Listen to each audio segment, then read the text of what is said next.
Hi, this is Dr. Gregory Sadler.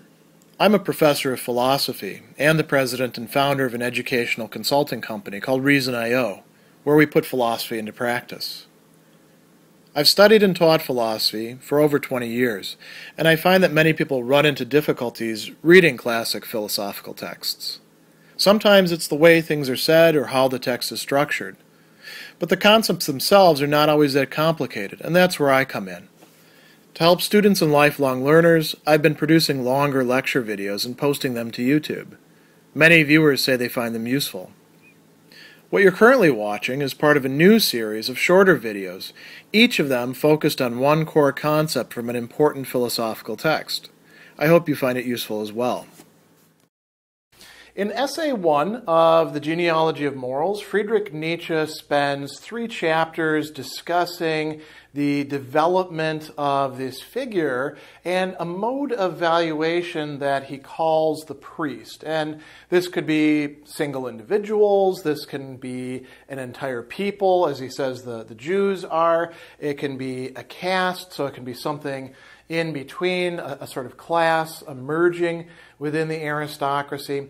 And it's very important to take into account the fact that the priest is a third figure and a third form of valuation, different and distinct from the aristocratic, noble, the strong mode of valuation of good versus bad, and the later development of herd morality and the transvaluation of values that culminates in good versus evil. The priest plays a role in that, but there's also something different going on. So it's very important not just to turn everything into binaries as people are often want to do with Nietzsche, and recognize the complexity of the picture that he's drawing. So the priest is a type who emerges from the noble class. They don't emerge from the underclass, the commoners who are being oppressed and told that they're bad,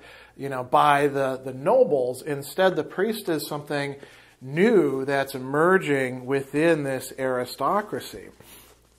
And he talks about the issue of superiority of soul. And he says, to this rule that he's set out before, that a concept denoting political superiority always resolves itself into a concept denoting superiority of soul, it is not necessarily an exception when the highest caste is at the same time the priestly caste, and therefore emphasizes in its total description of itself a predicate that calls to mind its priestly function. We'll talk about that predicate in a moment. Predicate being a judgment, a value term in this case.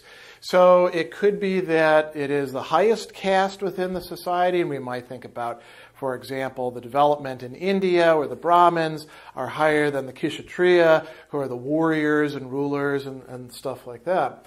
But the key thing here is that there is a differentiation within the aristocracy. A little bit later in chapter 7, he tells you the priestly mode branches off from the knightly aristocratic and then can develop into its opposite. And he says this is particularly likely when the priestly caste and the warrior caste are in jealous opposition to one another and are unwilling to come to terms. There's a conflict not only of peoples, but of, you might say, ways of looking at the world and at oneself and what one's doing.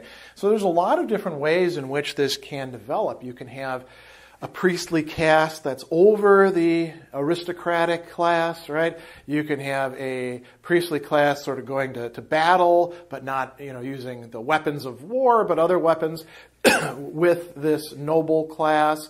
There's a lot of different possibilities, and one society could actually contain multiple cases of that. So what is this priestly mode of valuation? Nietzsche tells us that this priestly mode brings in some new values. He says, pure and impure confront one another for the first time as designations of station, and here too there evolves a good and a bad, in a sense no longer referring to station. So something is getting shaken loose, something is happening. This is part of human you could call it productivity with ideas, the fact that we are an animal that is not entirely determined or conditioned in the ways that other animals are. This is part of human development, according to Nietzsche. So this pure versus impure as a new way of looking at good versus bad.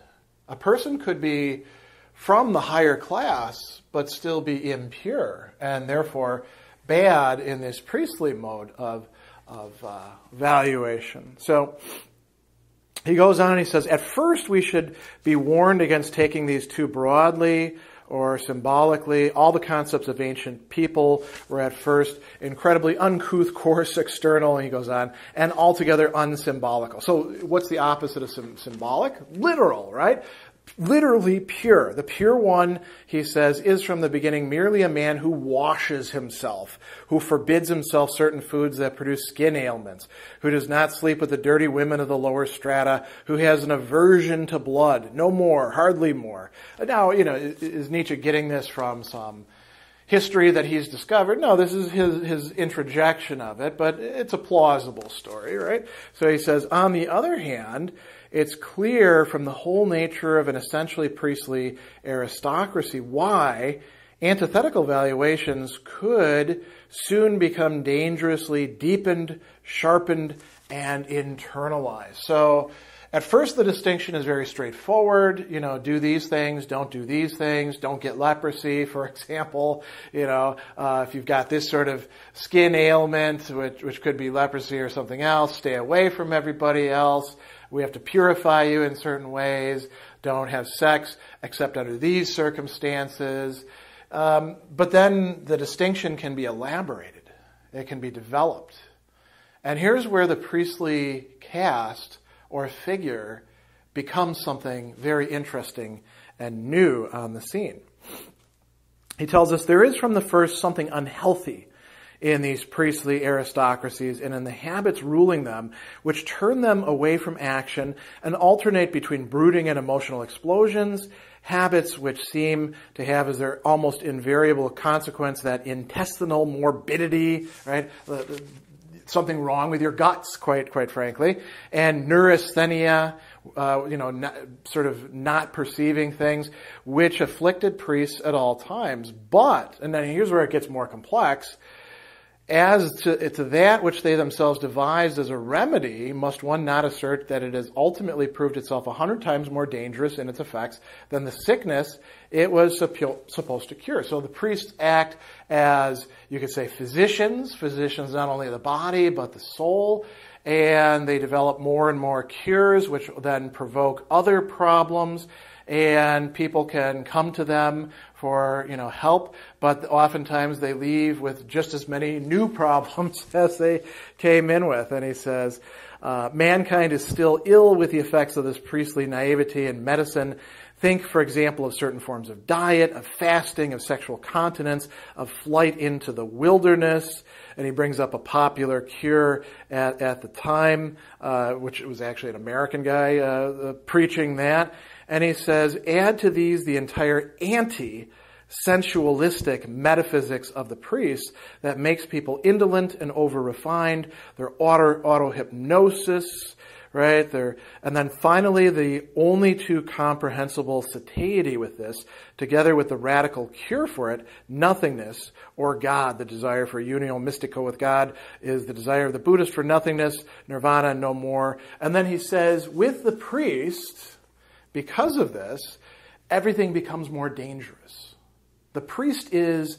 Now, the warriors are dangerous, right? I mean, they might kill you, they might enslave you, but they're dangerous in a very different way than the priest is. The priest is dangerous to himself, to other people, and can work on a different plane than that of the warriors, right? He goes on and he says, for these priests, everything becomes more dangerous. You have dangers you have to avoid so you can remain pure. Cures and remedies, but also arrogance, revenge, acuteness, prolificacy, love, lust to rule, virtue, disease. And then he says something quite interesting here that I think is very important to take into account. Is Nietzsche condemning the priests? No. Nietzsche is saying this is something that happened, and this actually led to human beings becoming the interesting animal. Before that, I mean, they were doing stuff that we write, stories about, conquering places. People would come in and assert themselves as the powerful, jockey with each other for prestige and position, get into blood feuds with each other, oppress the common people. But it's just the same damn thing over and over and over again.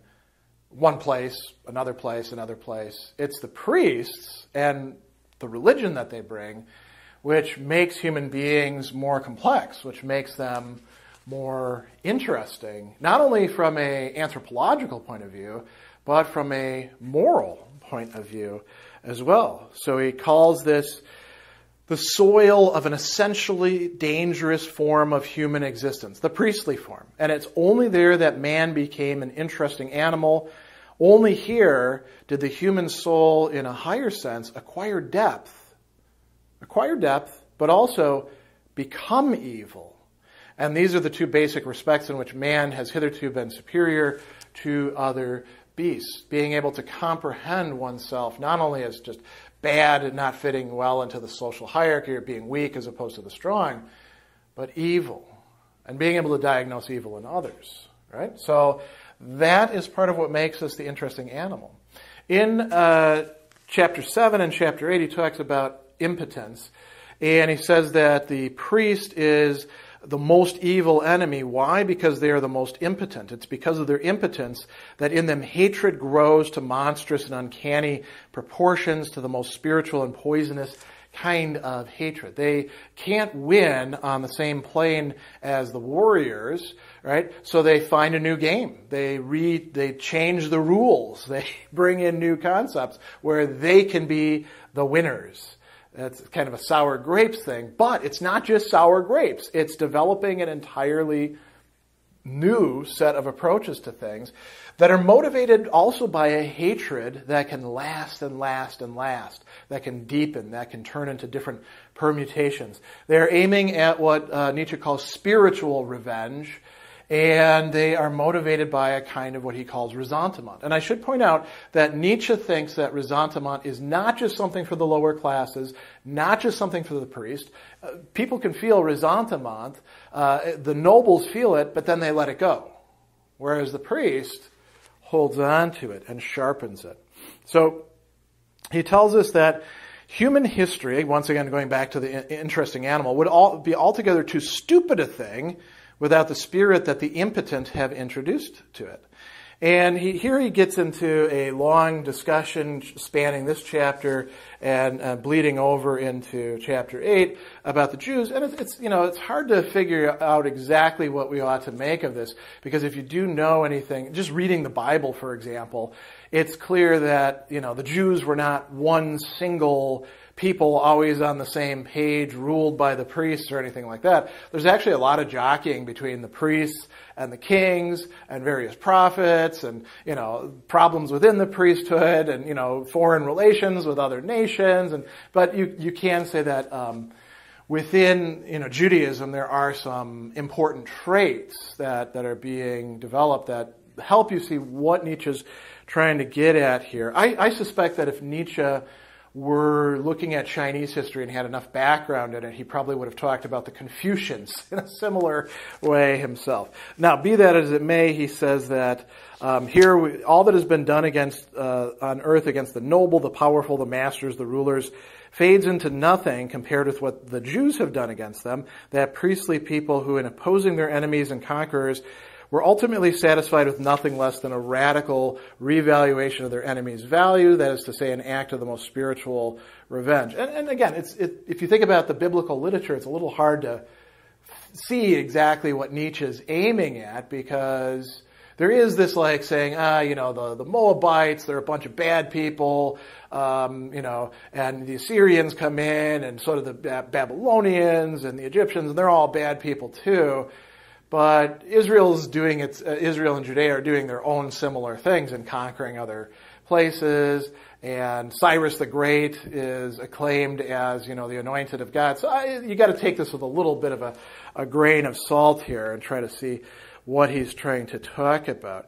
Now he then goes and brings up Christianity. And before that, though, he says that there is this inversion of the aristocratic value equation, hanging on to this inversion with their teeth, the teeth of the most abysmal hatred, saying the wretched alone are the good, the poor, impotent, lowly alone are the good, the suffering, deprived, sick, ugly alone are pious, alone are blessed by God. Blessedness is for them alone. And it's difficult to identify this in historical forms of Judaism, but, you could say, well, this is kind of a type that he's after.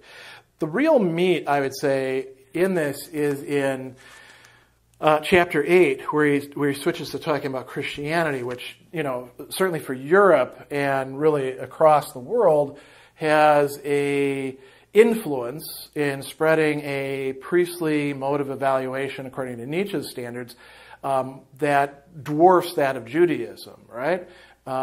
Because Christianity effectively takes over the West, right?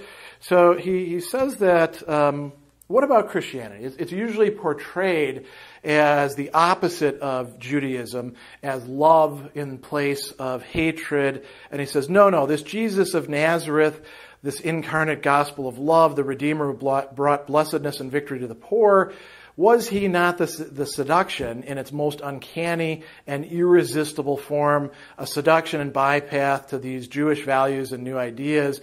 Did not Israel attain the ultimate goal of its sublime vengefulness through the bypath of this Redeemer, this ostensible opponent and disintegrator of Israel? Isn't this really just another kind of priestly reevaluation of things?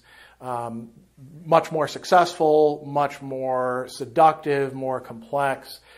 That's Nietzsche's point in turning to this historical thing. The other thing that we do have to point out is that the priests play an important role in what he's going to call the slave revolt in morality, but they are not just like imposing it on the common people. As a matter of fact, there's kind of a dialectic going on between them, right? And again, historically, since Nietzsche says we really need to attend to history, it's not really that simple. The priests are often getting into a lot of conflict with the common people over these sorts of things. So we really do have to see it as a third kind of valuation within this complex dynamic that Nietzsche is laying out. But this is very important. The priests, later on in the essay, in the third essay, right, are going to be connected with the philosophers and even the people of science, the questers for truth and the ascetic ideal. This is where that's first coming in to the work and establishing, as we said, something new. Nietzsche doesn't take a stance on whether this is really fundamentally good or bad. He's saying, here's what I think happened, and here's how these developments play out.